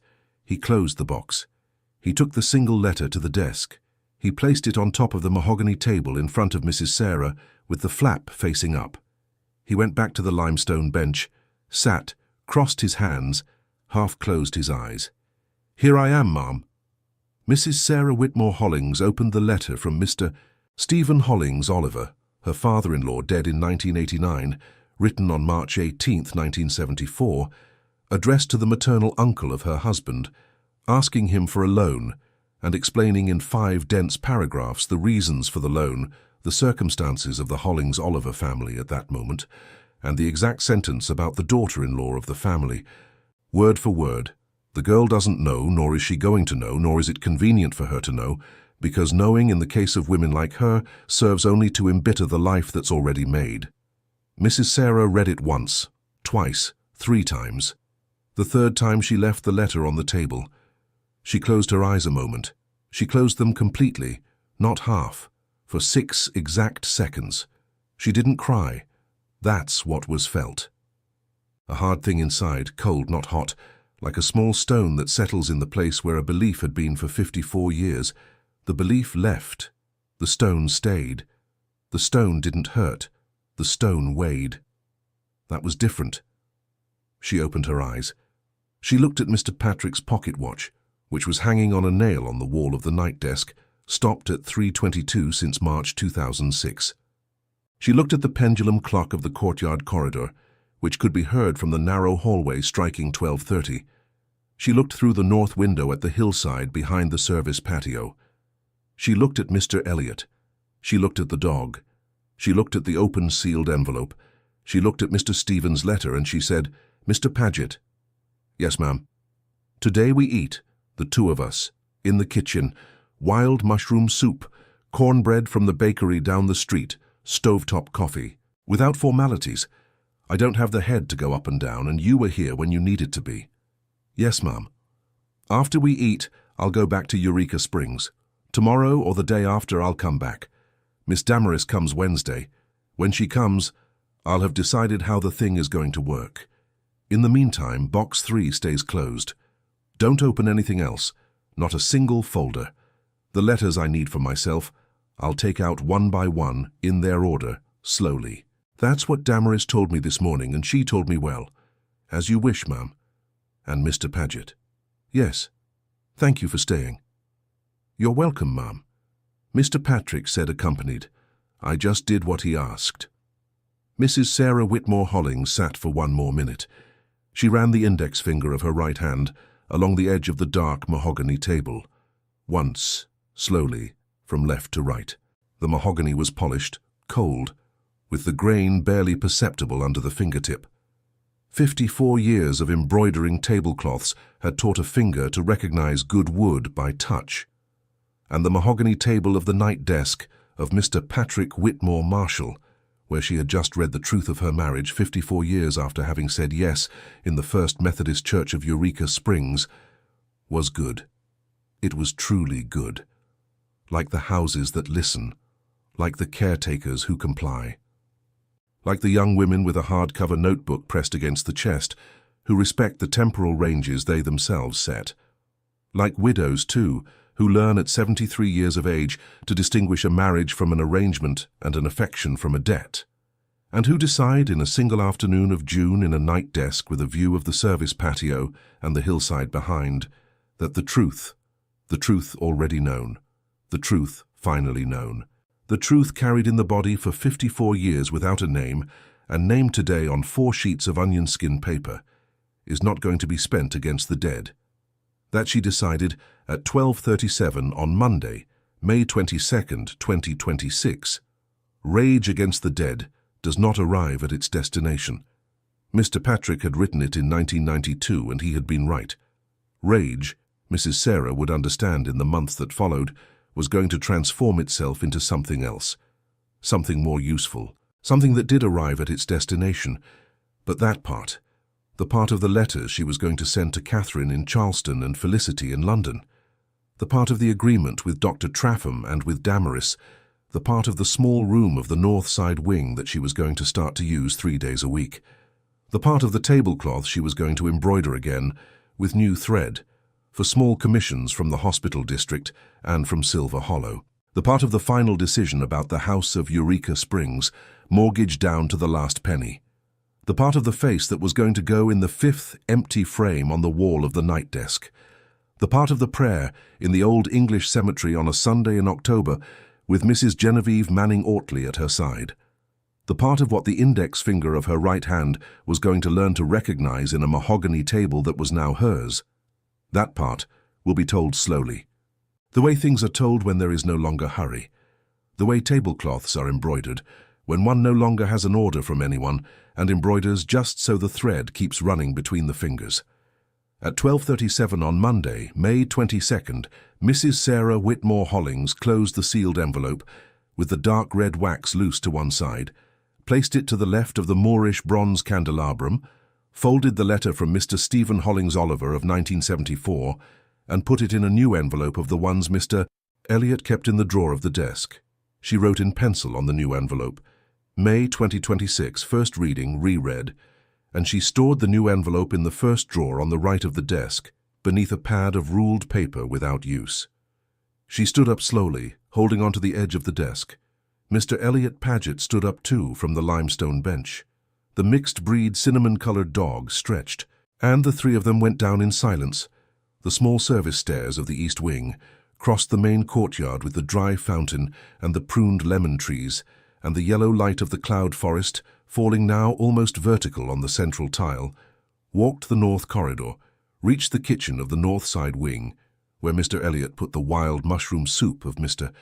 Anson Cruz to warm, served the cornbread in a palm basket, poured the stovetop coffee into 2 small tin cups, blue-chipped, and sat down in front of Mrs. Sarah Whitmore Hollings at a small cedar table with a small red and white checkered tablecloth to eat in silence without speaking, while outside the interior courtyard of the Whitmore mansion of Silver Hollow, 23,160 square feet of construction, 51 to 100 of land, 4,200 volumes of library, 4 boxes of family correspondence, and a single black streak at the right temple of a 73-year-old widow who had just learned what she had carried for 54 years without knowing, kept listening, quiet, patient, the footsteps of the one who had at last arrived.